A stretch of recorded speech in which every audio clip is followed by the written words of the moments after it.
Adegan pertama memperlihatkan seorang gadis desa yang masih lugu dan yang baru memiliki bulu halus akan pergi ke sebuah kota untuk merantau dan mencari penghidupan yang layak di kota Phoi Phet, Kamboja. Setibanya di terminal, anak gadis itu kemudian dijemput oleh seorang omong asing lalu membawanya pergi dengan sebuah mobil, di mana di dalam mobil tersebut sudah ada omong lain yang menunggunya. Kemudian dia diberi sebuah minuman yang faktanya sudah diberi obat bius. Alhasil, dia kemudian pingsan dan dibawa ke sebuah tempat seperti gudang. Kenyataannya anak gadis itu ditangkap oleh mereka dan akan dijual, dan juga akan dijadikan sebagai wanita pengencrot bagi para om-om nakal. Bahkan mereka sengaja merekamnya agar nantinya bisa didownload bagi para penikmat situs.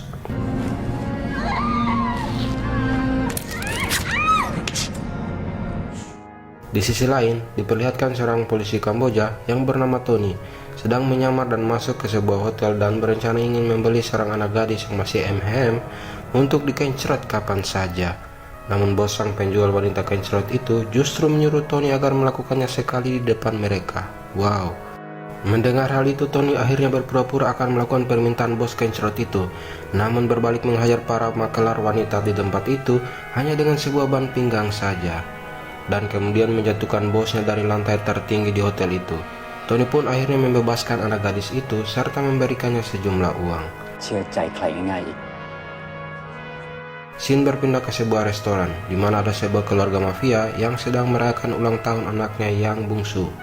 Ayah mereka bernama Viktor Dragovic, serta anak-anaknya Goran, Ivan, Andre, dan Janko sebagai anak angkat. Usut punya usut, mereka sekeluarga mempunyai bisnis menjual gadis-gadis muda untuk dikencrot oleh om-om nakal. Di sisi lain, di sebuah kantor FBI mereka sedang membahas mengenai perdagangan manusia yang dikendalikan oleh Dragovic, di mana Dragovic mencuri gadis Asia Tenggara dan kemudian menjualnya ke bagian Eropa, dan bisnisnya ini memiliki omset sampai miliaran dolar loh. Seorang agen FBI bernama Nick berencana akan menyergap aksi Dragovic bersama seorang agen perdagangan manusia bernama Red. Akhirnya Nick dan rekan timnya mulai memantau keberadaan Dragovic yang akan melakukan transaksi di kapal Cambodian Star.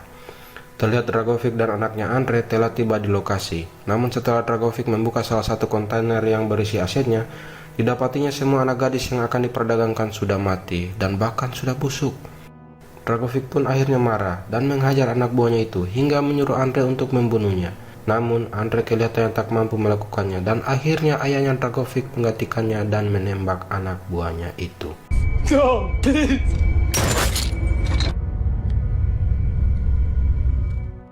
Nick dan timnya tak menyanyiakan kesempatan itu dan mulai beraksi menyergap Dragovic bersama komplotannya. Hingga terjadilah aksi tembak-menembak di pelabuhan itu dan terlihat Red sedang melumpuhkan seorang komplotan Dragovic. Tak berselang lama Nick akhirnya berhasil menembak Andre, putra Dragovic, dan tewas di tempat itu juga. Melihat putranya telah tewas, Dragovic sangat terpukul dan akhirnya menyerahkan diri kepada Nick.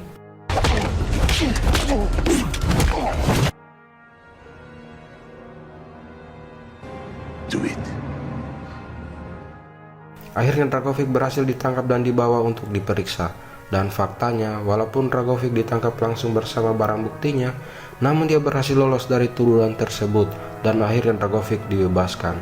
Mendengar hal itu, Nick sangat kecewa atas keputusan itu. Bagaimana tidak, seorang penjahat yang telah lama diincar dan kepergok langsung bersama barang bukti malah dibebaskan kembali. Sungguh terlalu. Buy and sell human lives. Ask my customers. You should have killed me in that dockyard. Di sisi lain, terlihat seorang wanita bernama Min sedang bekerja sebagai pelayan di sebuah diskotik. Ternyata dia adalah pacar Tony yang menyamar menjadi mata-mata untuk memantau pergerakan anak angkat Dragovic, yaitu Janko. Kemudian adegan yang kalian tunggu-tunggu pun tiba. Min dipaksa untuk melakukan pengencrotan bersama 3 pria sekaligus. Bahkan akan direkam guna memuaskan mereka penikmat situs. Wow, amazing. Wow. Usut punya usut, ternyata Min sudah menghubungi Tony bahwa dia nantinya akan dijadikan sampel pengencrotan. Hingga akhirnya Tony datang dan menembak mereka, bahkan di antaranya ada yang mendapat pukulan tepat di perkakas masa depannya.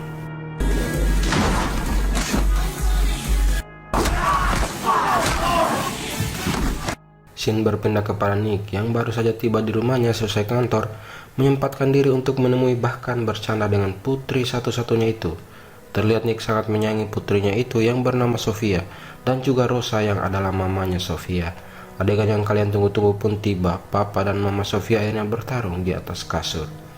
Nick tak menyangka ketika tengah malamnya para anak buah Dragovic akhirnya melepaskan sebuah rudal ke kaca jendela kamarnya, hingga membuat rumahnya hancur. Bahkan mamanya Sofia akhirnya tewas di tempat akibat luka parah yang didapatinya.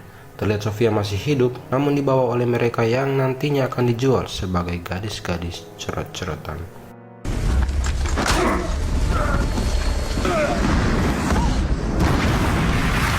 Setelah peristiwa itu, Nick masih bisa selamat dan akhirnya dibawa ke sebuah rumah sakit. Ketika Nick sudah disiuman, dia mengatakan kepada rekannya dan kepada agen Red yang kala itu sedang menjenguknya bahwa Sofia anaknya masih hidup. Namun kekecewaan terpancar dari wajah Nick karena perkataannya itu tidak sedikit pun dipercaya oleh mereka, hingga membuatnya terpaksa lari dari rumah sakit walaupun lukanya belum sembuh total.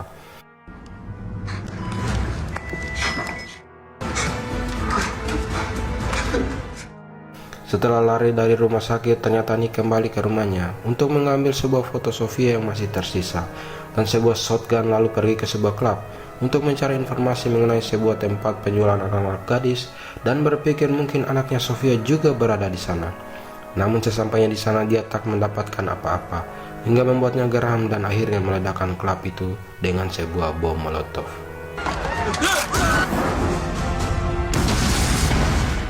Scene berpindah pada Dragovic yang sedang negosiasi dengan senator Kamboja agar memfasilitasi keberangkatan dan pelariannya.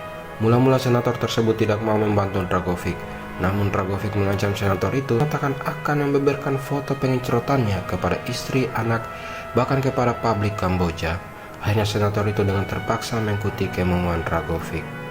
Okay, I try for 2 months. She is about the same age as your daughter. Di sisi lain, terlihat agen Red menemui Tony dan mengatakan bahwa Nick merupakan tersangka yang melarikan diri, bahkan sangat berbahaya karena gangguan kejiwaan. Hingga Tony dan Red berencana akan menangkap Nick, yang kala itu sedang dalam perjalanan ke tempat itu. Nick pun akhirnya tiba di bandara, dan kemudian dikejar oleh Tony dan agen Red. Kemudian agen Red melihat Nick sedang bersembunyi di sebuah mobil, lalu menembak rekan Tony dan berpura-pura tertembak agar Nick bisa lari dan selamat.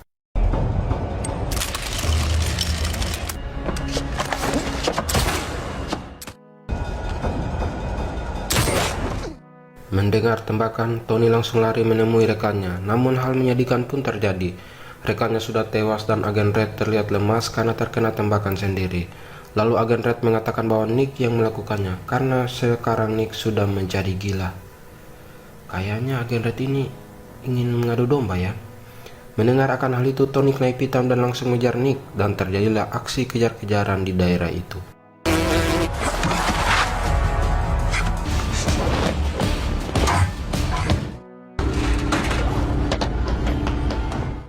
Hingga Tony akhirnya menemukan Nick yang kala itu naik motor dan mencoba menembaki Nick. Namun sialnya, Tony kehabisan peluru dan akhirnya dia menahan Nick dengan caranya sendiri. Nick pun terjatuh dan mereka pun akhirnya berkelahi. Tony yang memiliki postur lebih kecil terpaksa harus menerima kenyataan. Dia dilempar oleh Nick ke sebuah mobil hingga bahunya cedera. Hingga Nick pun berhasil pergi menggunakan mobil.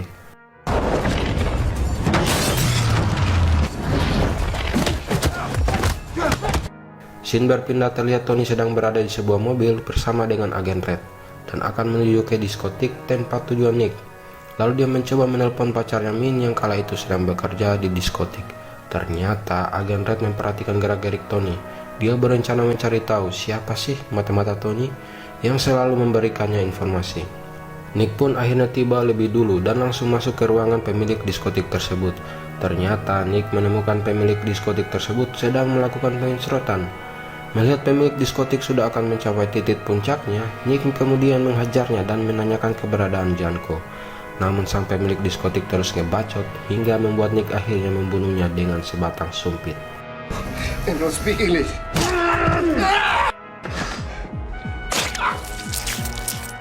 Terlihat Tony dan agen Red tiba di lokasi dan langsung mengejar Nick di antara rumah-rumah warga.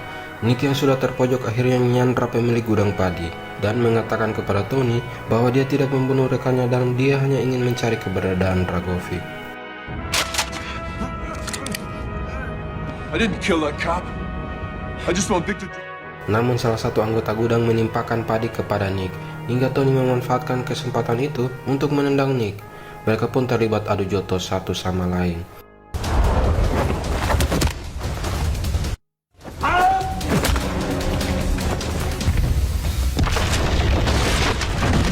Tony terus mengejar Nick dengan tendangan-tendangan mautnya hingga Nick terjatuh. Dan siapa sangka, ketika terjatuh Nick mendapatkan sebuah pistol dan mengarahkannya kepada Tony. Namun Nick tidak menembaknya, melainkan hanya menembak pembatas listrik dan kemudian lari meninggalkan Tony. Kejadian tersebut membuat Tony bingung, karena jika dia psikopat, pasti dia sudah menembaknya. Agen Red datang dan membantu Tony berdiri, namun sambil diam-diam, dia mengambil ponsel milik Tony. Pengkhianat nih Agen Red.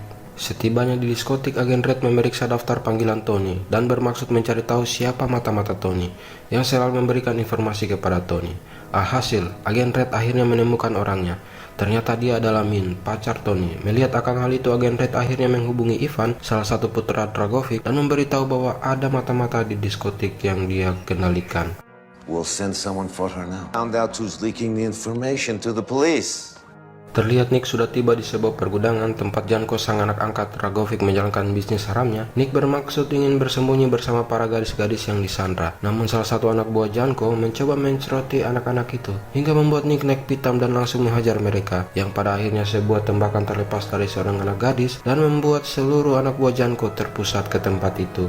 Faktanya Nick menemukan puluhan anak gadis yang disandra oleh Janko, di mana akan dijadikan gadis pemuas nafsu para om-om Natchkal. Hingga Nick menembaki semua anak buah Janko di tempat itu, Janko yang sudah terpojok mencoba untuk melarikan dan meminta bantuan Ivan dan Goran.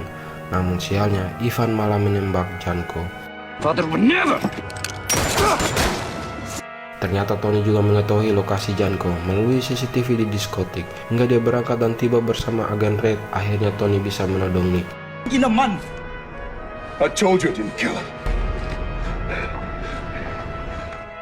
Dan tetap menuduh Nick telah membunuh rekannya waktu itu. Nick akhirnya menceritakan semuanya, bahwa itu semua merupakan rencana licik si Agen Red. Mengetahui bahwa kelicikan telah terbongkar, Agen Red akhirnya menembaki mereka berdua dan mencoba untuk kabur.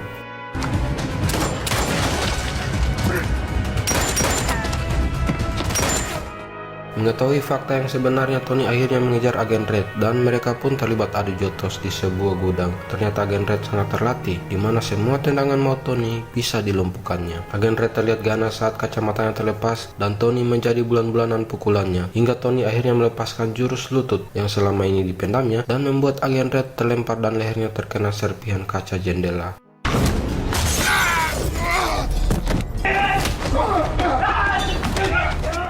Tak puas dengan itu, Tony akhirnya menembak si Agen Red tersebut. Ternyata Janko yang tertembak tadi belum tewas total alias masih kejang-kejang. Nick kemudian menanyakan kepada Janko yang sekarat lokasi ayahnya berada. Janko masih sempat memberitahu Nick sekalian dengan hembusan nafas terakhirnya. Tony dan Nick akhirnya memahami situasi yang sebenarnya terjadi dan bersama-sama menuju ke tempat Dragovic berada.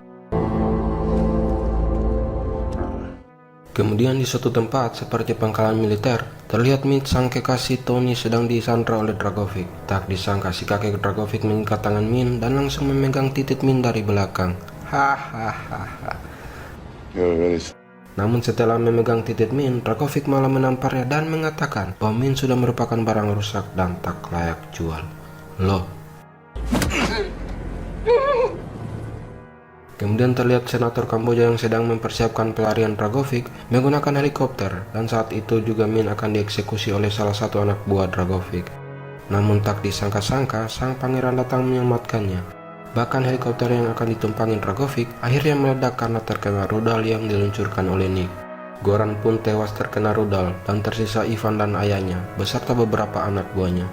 Nick dan Tony pun terlibat aksi tembak-menembak dengan mereka. Ivan langsung menodong Min kala itu dan menyuruh Tony untuk menyerah. Ternyata Tony sudah mengajar Min beberapa jurus bangau hingga Min terlepas dan Tony langsung memanfaatkan kesempatan itu dan kemudian mematahkan leher Ivan dengan jurus lutut legendnya.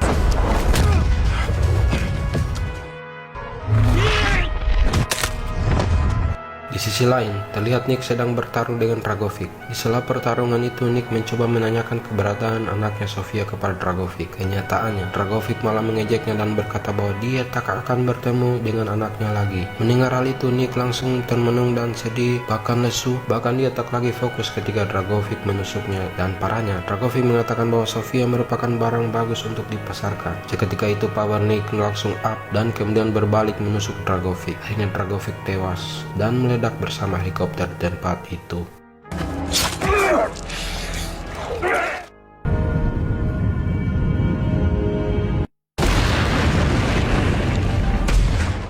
Nick, Tony, dan Min selamat dari peristiwa tersebut. 4 minggu kemudian mereka bertemu dan Nick mengucapkan kata-kata perpisahan kepada Tony dan Min, serta menitip pesan untuk memberinya informasi kalau Sofia anaknya masih hidup. Nick akhirnya pergi dan meninggalkan mereka. Don't ever lose hope, Nick. Tamat. Jika menghibur, silakan subscribe, like, dan share video ini. Sampai jumpa di film-film berikutnya ya. Terima kasih.